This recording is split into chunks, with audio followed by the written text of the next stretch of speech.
summer tunes tomorrow on The Wonder Years. You will love it. I'll be here from 2. Sarah Cox next.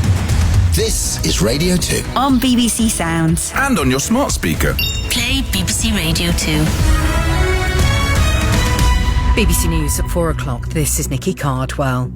French officials say they do not believe a knife attack on a group of nursery children in the city of Annecy was terror-related. 4 children were wounded and are in a critical condition. One of the children is a British national.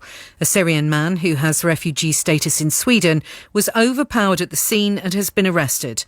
The Foreign Secretary James Cleverly says the UK stands in solidarity with the people of France. Our thoughts are with the victims and the families, and we stand ready to support the French authorities in whichever way we can. Also aware that one of the children injured was a British national. We have already deployed British consular officials who are travelling to the area to make themselves available to support the family.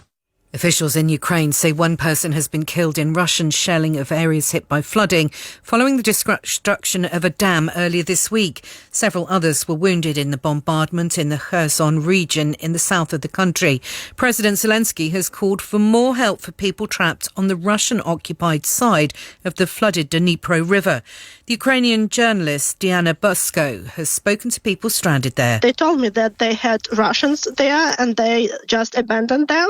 There were no help coming. People got on their roofs, and the situation there is horrible because there were some settlements that simply disappeared. They are completely under the water. The water may go away in a few days, but the damages are horrific.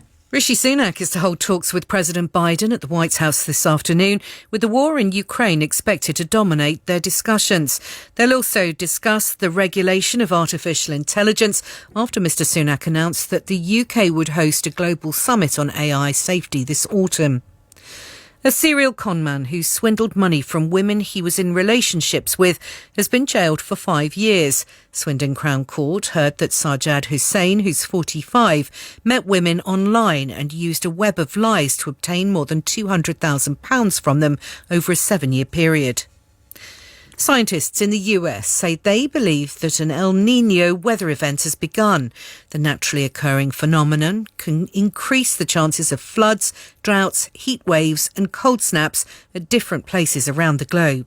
Our science correspondent Matt McGrath says this El Niño is difficult to predict because the seas are already very warm. Normally an El Niño comes along and it pushes up the temperature in the seas and then into the atmosphere. But right now the El Niño is coming on top of record warm temperatures, and scientists say literally we are in uncharted territory. We do not know what that will mean. Having this much extra heat come into the atmosphere from already warm waters, we could see significant impacts that we just don't know what they are just yet.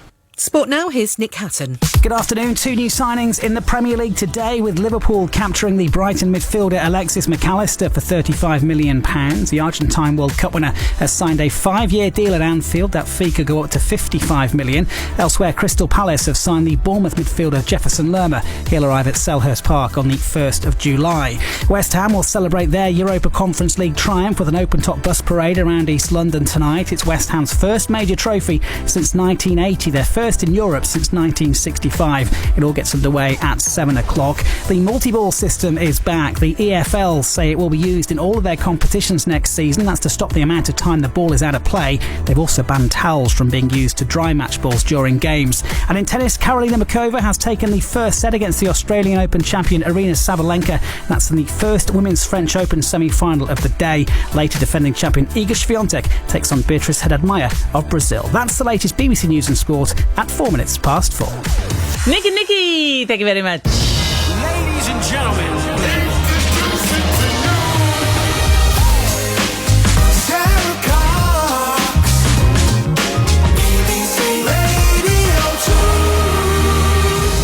2. Scott's back tomorrow with more great grooves. It was good, that last tune. Oh, he's having it ever so loud. You should have seen me.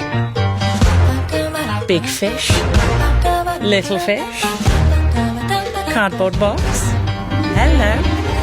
Ladies and gentlemen, boys and girls and everyone in between, and welcome along to your thrilling first day tea time extravaganza. And you know I love a Thursday. It is the best day of the week. In fact, in a homage to Tina, it's simply the best. Better than any Wednesday. Because we're over the hump and we're coasting downhill towards the weekend quicker than Compo in a runaway shopping trolley. So brace for terrific tunes, fab features and news lot. Your VIP